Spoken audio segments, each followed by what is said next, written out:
Even when their bodies already begin to decompose, salmon keep swimming against the current to return to their birthplace, because only by returning home can they ensure the survival of their species. Every August is the salmon breeding season, when more than 600 million of them begin to gather in the ocean. They have to cross thousands of kilometers to return to the rivers where they will spawn. As ocean travelers, salmon possess the most amazing navigation ability in nature. Without needing any instruments, they can precisely find their way home in an ocean of 190 million square kilometers. Upon entering the rivers, the salmon stop feeding. Here they face their first major challenge: violent currents and hungry brown bears. After a long journey, some salmon are already exhausted, and although they try with all their might, they will be eliminated here. Those that survive will keep swimming upstream, but the challenges are just beginning. Since they have spent most of their lives in the sea, the osmotic pressure of the salmon's skin cells no longer adapts to fresh water.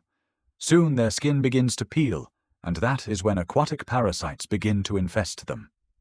At this stage, 90% of the salmon will not survive. Answering to several rounds of natural selection, very few salmon remain. In order to return home with the little energy they have left, they begin to produce large amounts of hemoglobin, which makes their entire bodies turn red. Only in this way can they convert energy into strength to move forward toward the final direction of their home. After several months of an arduous journey, the salmon finally reach their spawning grounds. But at the mouth of the river, they find themselves cornered again by brown bears. For these predators, salmon are the most important food for their survival.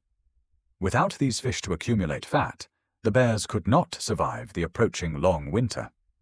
The bears know exactly which parts of the salmon contain the most fat, so when they catch one, they only choose to eat the roe and the skin, discarding the rest. The salmon that manage to escape the claws of the bears finally reach their final destination.